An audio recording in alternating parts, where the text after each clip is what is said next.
Evangelho de Mateus, capítulo 5 e o versículo de número 3. Amém? Diz o texto assim: Jesus, vendo a multidão, subiu a um monte e, assentando-se, aproximaram-se dele os seus discípulos. E abriu a boca, os ensinava, dizendo: Bem-aventurados os pobres de espírito, porque deles é o reino dos céus. Bem-aventurados os pobres de espírito, porque deles é o reino dos céus. Em outras traduções vai chamar, ao invés de pobres, vai chamar de humildes de espírito.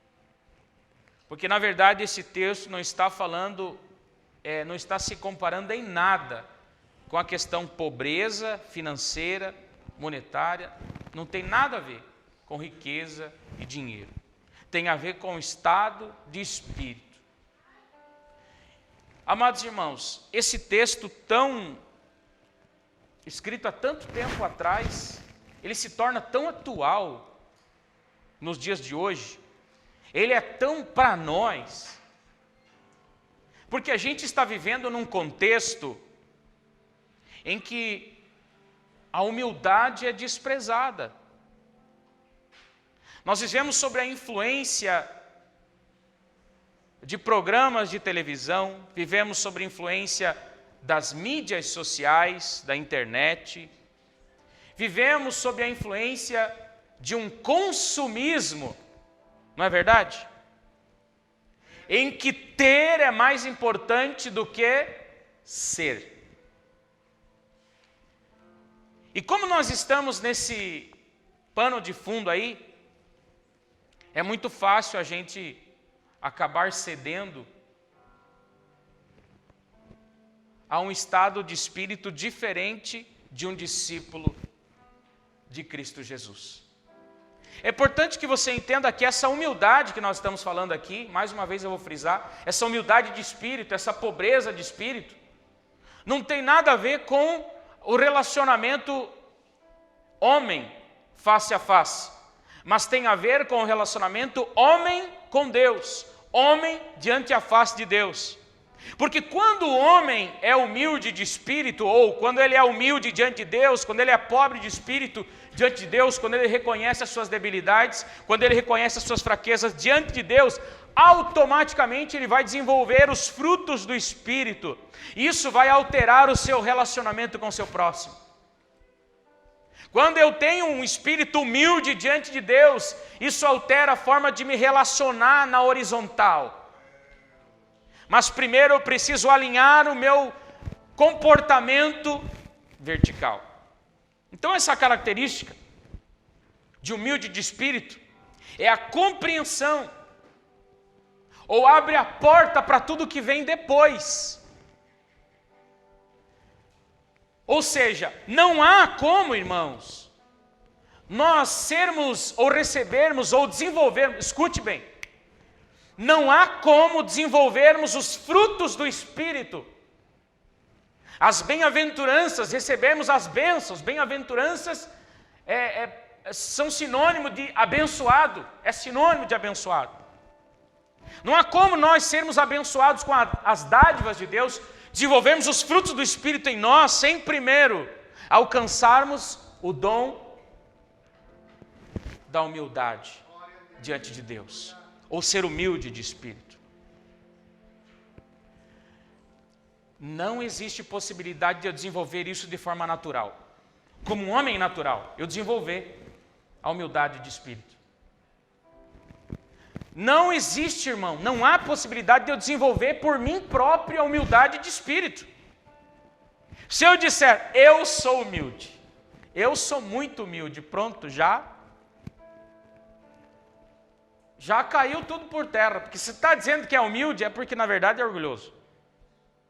Se auto-intitula como humilde, olha, às vezes eu costumo brincar, eu conheci crentes na minha vida que ele era tão humilde que se entrasse alguém na igreja mais humilde que ele ele matava de ódio, né? Por competição, ele queria ser o mais humilde. Não é esse tipo de humildade que agrada a Deus. Esse tipo de humildade é uma farsa. Então o Senhor não colocou essa sequência por acaso. Eu quero que você entenda que as bem-aventuranças se seguem com outras bem-aventuranças, com outros frutos. E não é por acaso que o primeiro é humildade de espírito. Porque sem a humildade de espírito, volto a dizer, não há como desenvolver os demais frutos. Ou seja, no reino de Deus não existe ninguém que não seja humilde de espírito. Se não é humilde de espírito, não pertence ao reino de Deus. Então veja, amados, que nós estamos sendo influenciados nos relacionamentos verticais, ou melhor, nos relacionamentos horizontais, a agirmos com certa prepotência, com certo orgulho. Alguns têm muito orgulho no seu coração por causa das suas posses, por causa do seu conhecimento, que é louvável, mas porém alguns caem no erro de se gloriar por isso, e diversas coisas que podem nos fazer, na verdade, nos sentirmos a última bolacha do pacote, né? O último gás da coca. E esse relacionamento é muito tóxico quando nós dirigimos para Deus. Eu li esses tempos o testemunho de um escritor, pregador também, palestrante, eu não vou lembrar o nome agora, eu costumo ler as coisas e depois nem sempre eu consigo lembrar aonde que eu li. Mas ele estava numa agenda muito louca, atendendo, voando, o mundo inteiro atendendo a agenda, pregando, e ele não pôde ir numa de suas agendas porque caiu de cama, ficou debilitado, não tinha condições nenhuma. E ligou, depois que estava um pouco melhor, para reforçar os seus pedidos de desculpa para o organizador do evento, Cristian. E o organizador do evento disse: pastor, fica tranquilo, o evento foi maravilhoso, foi poderoso, Deus agiu, Deus trabalhou, foi algo extraordinário, pode ficar tranquilo. Ele desligou o telefone e ficou triste, irmão. Ficou quase deprimido. Mas como? Eu não fui eu que preguei. Tem muita gente se enganando, né? Como é lindo nós entendermos a nossa pequenez diante de Deus e saber que sem Ele nós não duraríamos um segundo na face da terra. Então a humildade de espírito é uma característica fundamental do crente que verdadeiramente pertence ao reino dos céus. A diferença é que a humildade de espírito indica o quê? Esvaziamento.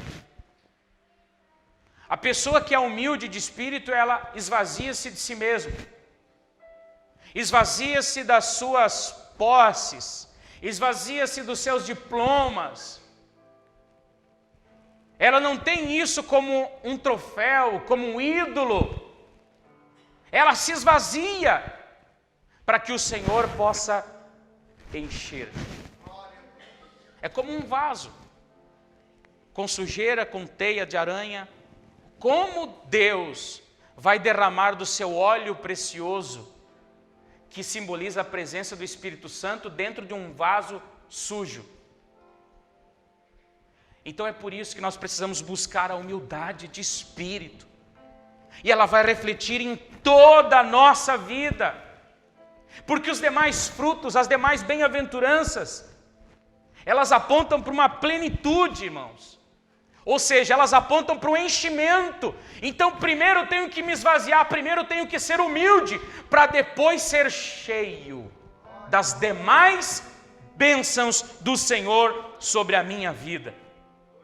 De buscar a humildade de espírito, de aumentar a sua humildade de espírito. Ou será que todos nós já somos humildes o suficiente diante de Deus? Será que eu e você já somos bastante humildes diante de Deus?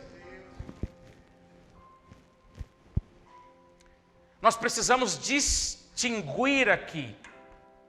Eu pintei como plano de fundo aqui, obrigado, o consumismo, as redes sociais, a internet, a televisão. Então nós precisamos distinguir aqui o reino de Deus do reino deste mundo.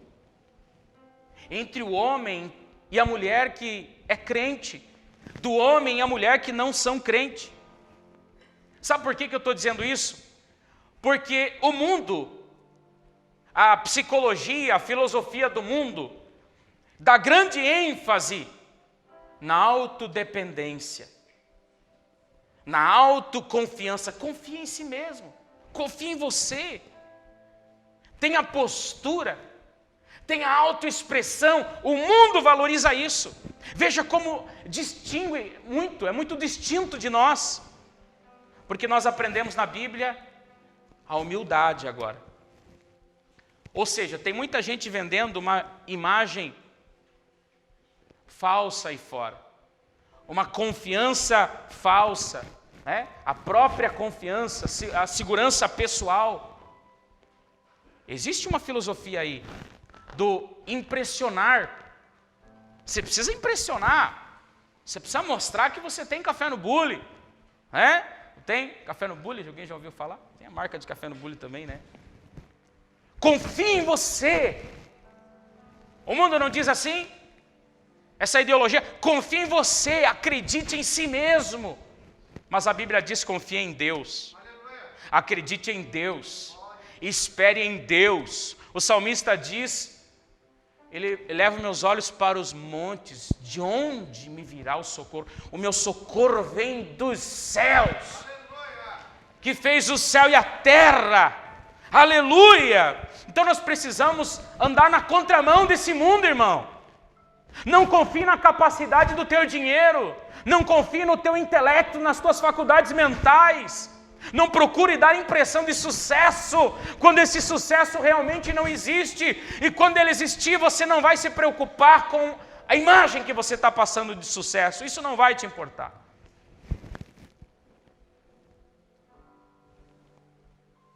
Não existe muitas pessoas atrás dessa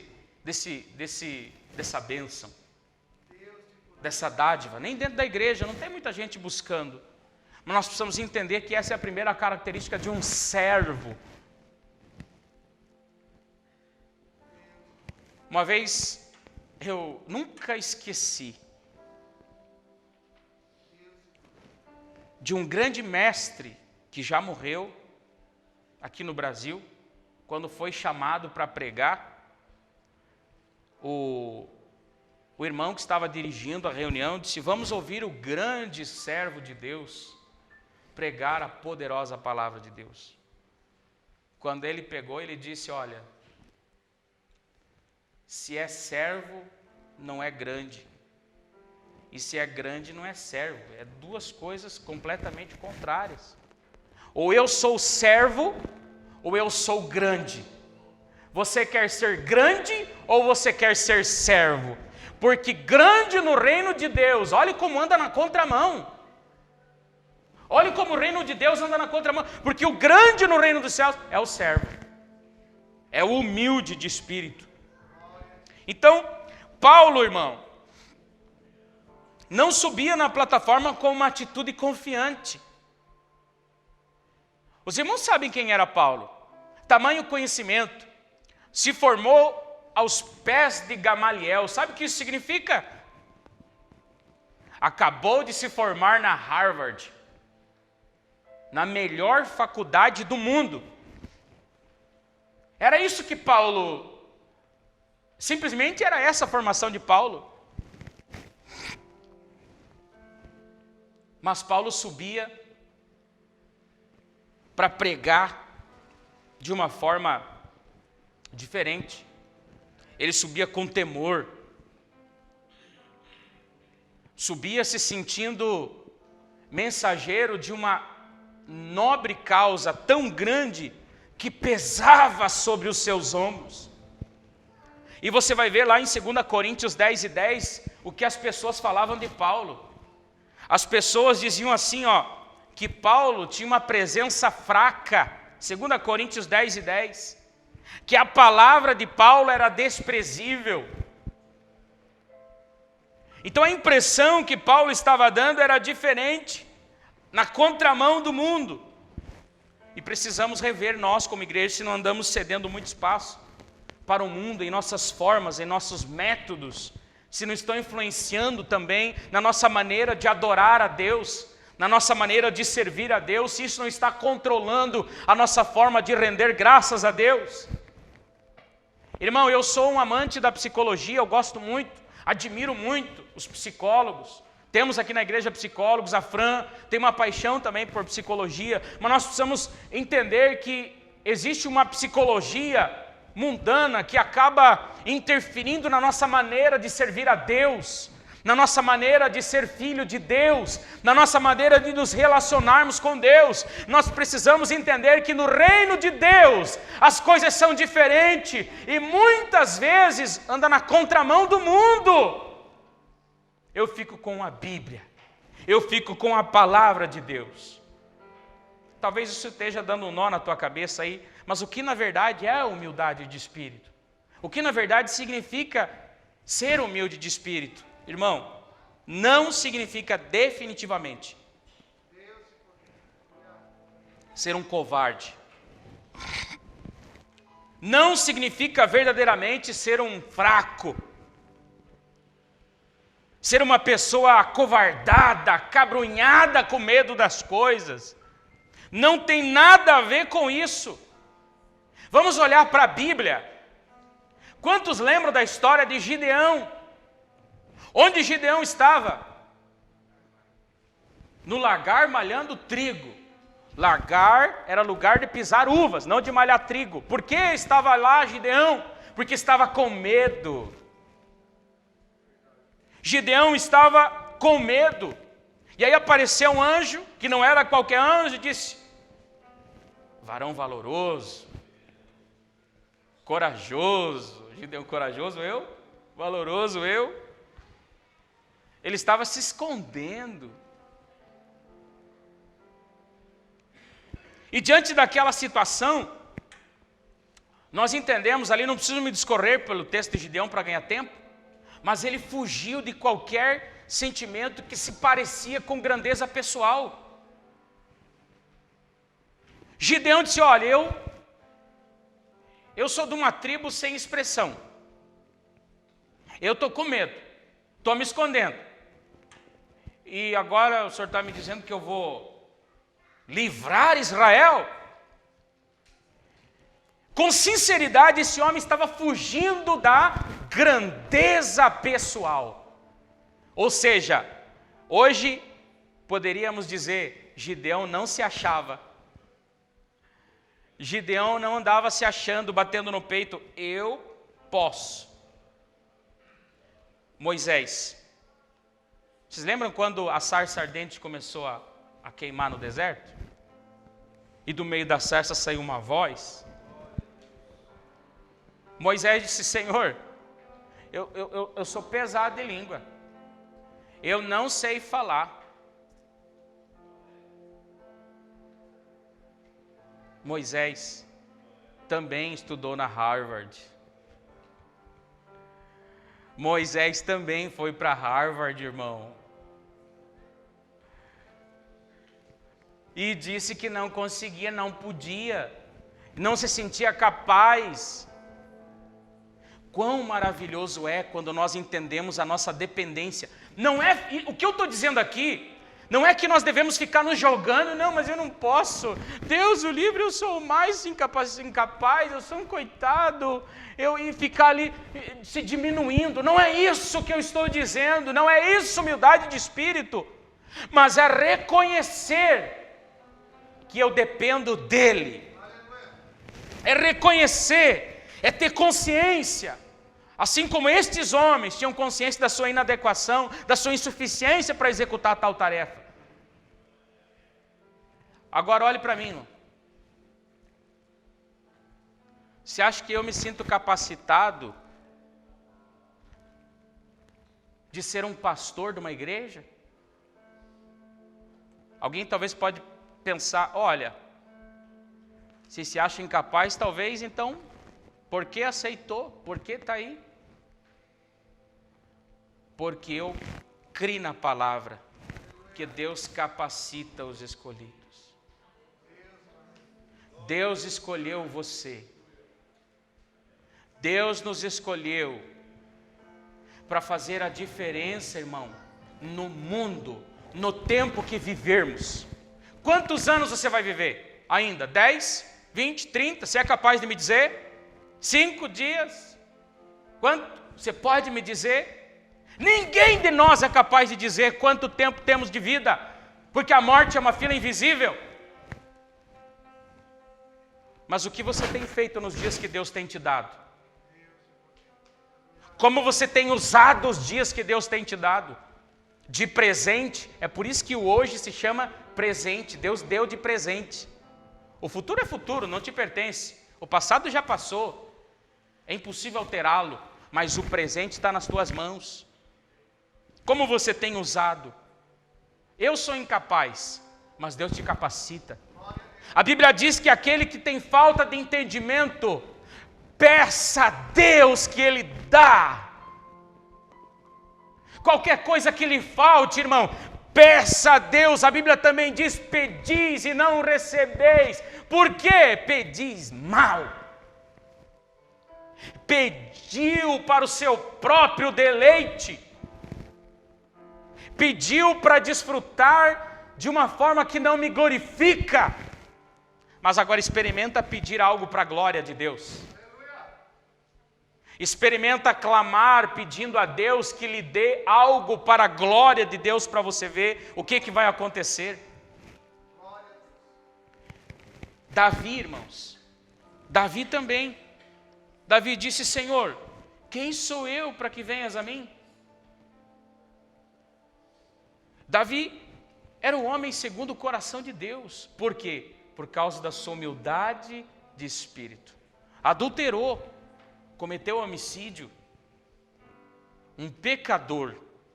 Como pode ser segundo o coração de Deus? Por causa da sua humildade de espírito. Um homem humilde. Isaías também exclamou, Senhor, eu sou um homem de impuros lábios. Isaías não disse? Eu sou um homem de lábios impuros. Santo Agostinho diz algo muito interessante acerca da humildade. Santo Agostinho é um dos pais da igreja. Foi o orgulho que transformou anjos em demônios. Satanás caiu do céu, ou foi lançado de lá, porque o orgulho entrou no coração. Foi o orgulho que transformou os anjos em demônios. Mas é a humildade que faz homens serem anjos. Isso é profundo, irmão. É a humildade de espírito que nos faz verdadeiramente discípulos de Cristo, irmão.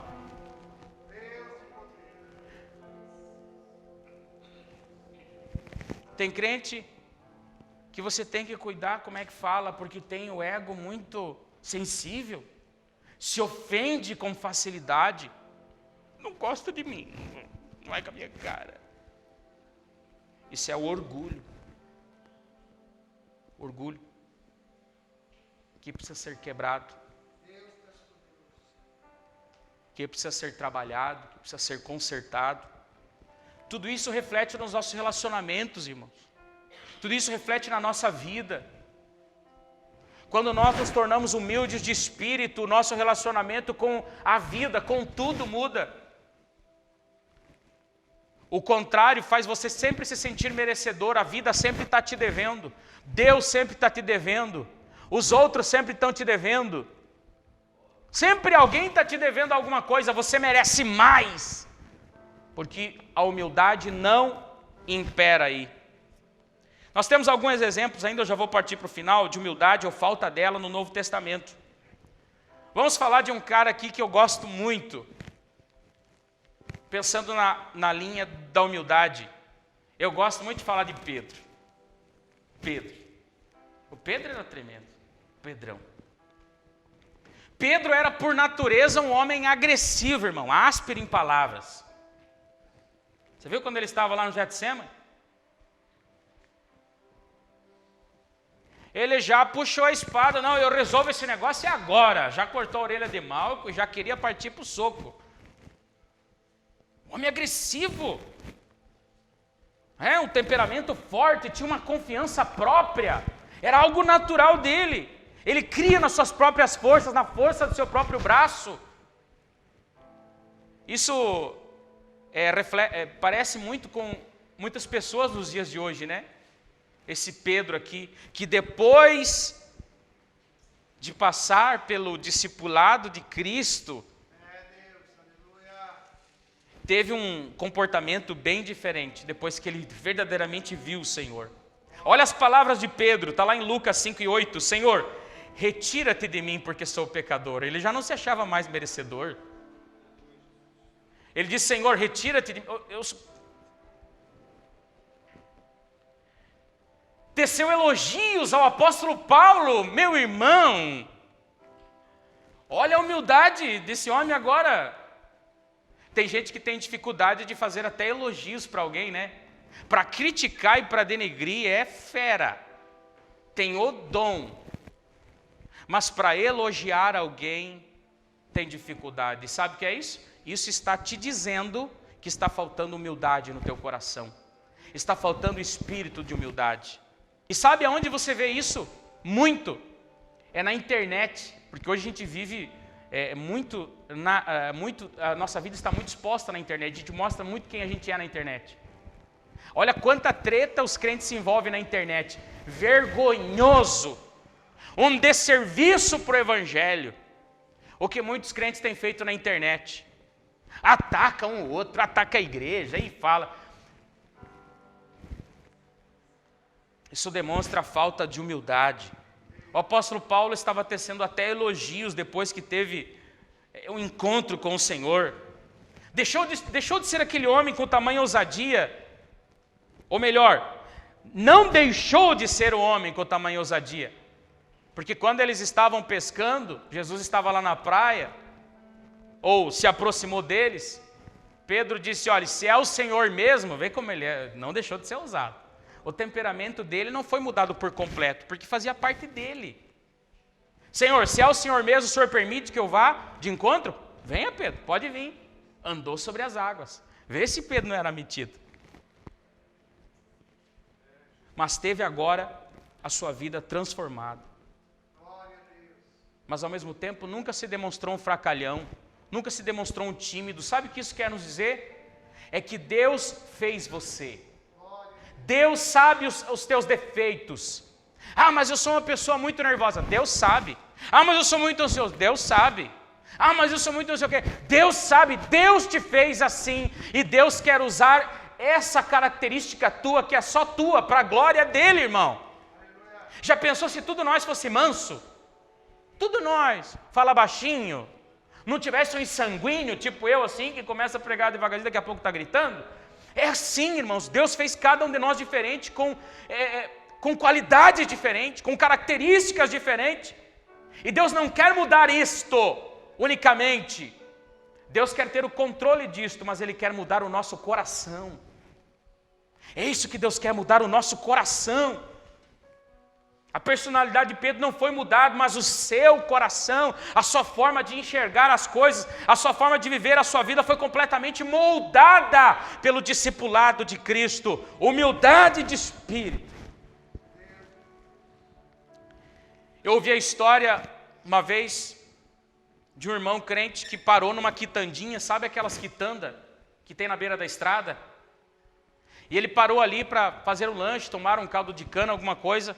Quando de repente um barulho do mato, um facão comendo solto, daqui a pouco saiu no meio daquela invernada, como chama? Mato fechado, invernada?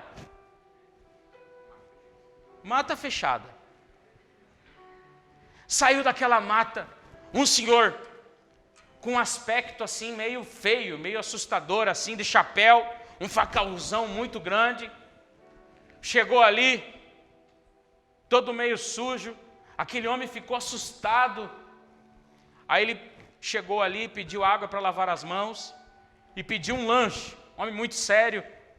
E ele ficou meio incomodado com a presença daquele homem, né? Um semblante assim um pouco assustador, né? Ficou um pouco incomodado. Aí quando chegou o lanche daquele homem, aquele homem tira o chapéu, coloca no peito, faz uma oração, mal e mal mexia os lábios para fazer a oração, e de repente no meio daquele rosto sujo, lágrimas começaram a cortar a sujeira. E aquele pregador, vendo aquela cena, ficou estagnado. E aquele senhor, quando abriu os olhos, olhou para ele e disse: só Jesus para me fazer chorar. Aleluia. Isso é humildade de espírito. Isso é reconhecer quem é o Senhor da sua vida, quem dirige a sua vida, quem está no leme da sua vida, irmão. Glória a Deus. Paulo era dotado de tremendas qualidades, potencialidades, tinha conhecimento em diversas áreas. Mas nós entendemos pela Bíblia que ele parecia lutar contra o orgulho pessoal. Talvez o espinho na carne de Paulo fosse orgulho pessoal. Talvez. Não estou afirmando. Estou aqui pensando com os irmãos. Talvez. Porque se tinha alguém que tinha motivo para se orgulhar, esse alguém era Paulo. O autor da maioria dos livros do Novo Testamento. Um homem com uma grande capacidade. Esse homem foi Paulo. Mas em alguns momentos nós percebemos Paulo se sentindo insuficiente. Nós percebemos Paulo de uma forma tremendamente humilde de espírito. Na maioria dos momentos. Então percebemos a luta, mas não vamos dizer assim, o manifestar desse orgulho. Mas podemos pensar na luta que Paulo teve. Jesus também resolveu que enquanto estivesse neste mundo, viveria como um homem. Ainda que jamais deixasse de ser também Deus. Olha a prova de humildade, irmão.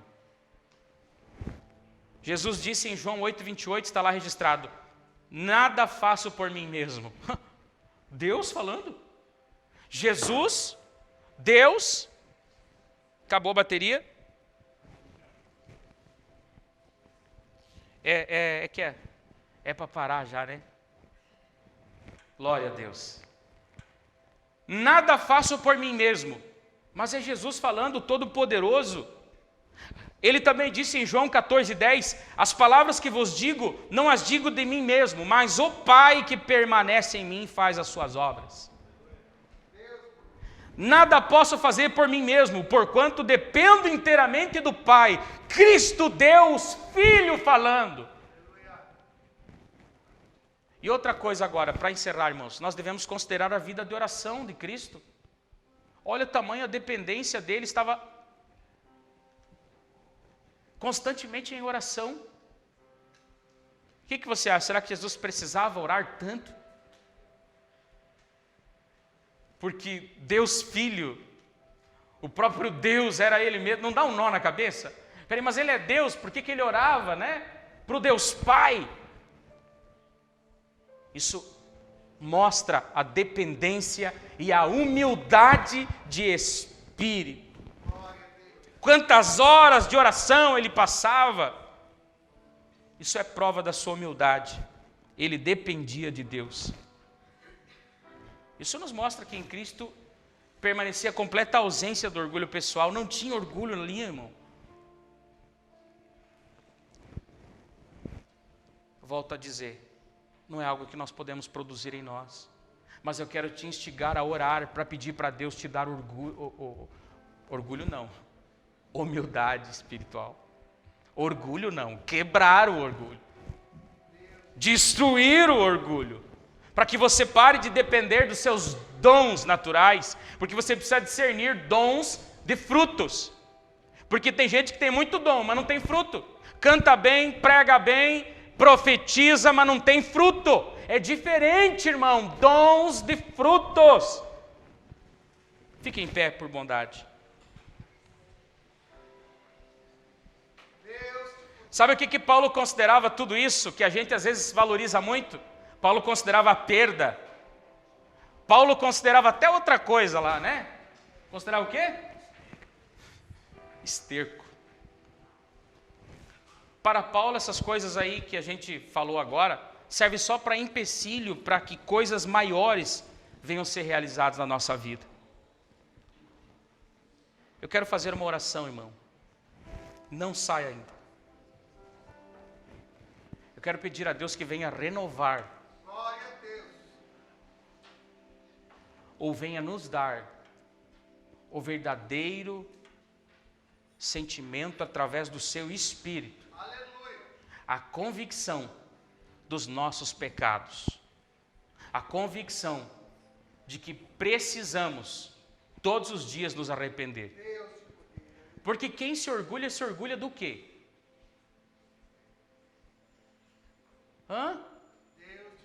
Se é um pecador,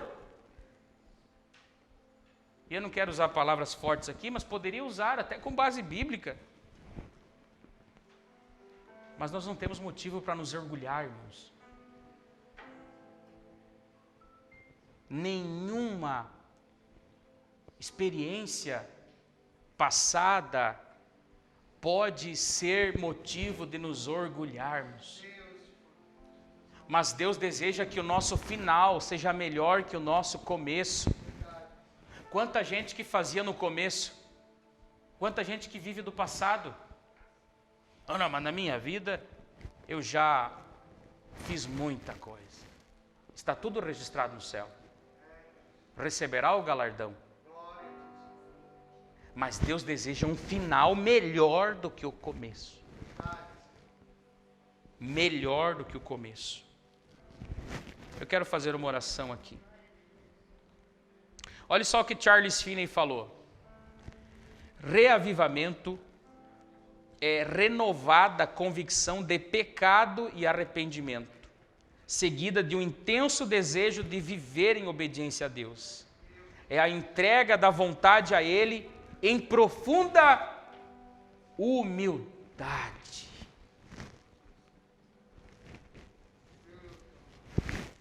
Nós precisamos olhar menos para nós e olhar mais para Cristo. Eu quero fazer uma oração agora e encerrar. Porque a única maneira de nós sermos humildes de espírito é voltarmos os nossos olhos para Deus. É voltarmos os nossos olhos para Cristo. Uma das tentativas do ser humano de alcançar essa humildade que agrada a Deus, sabe qual foi? O monasticismo. Foi quando surgiu os monastérios.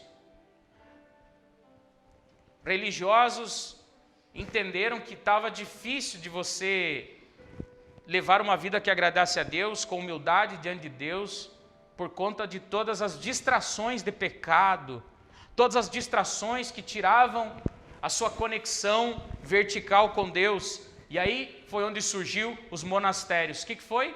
Eles se retiraram e foram para as montanhas e lá viviam isolados, com voto de não casar.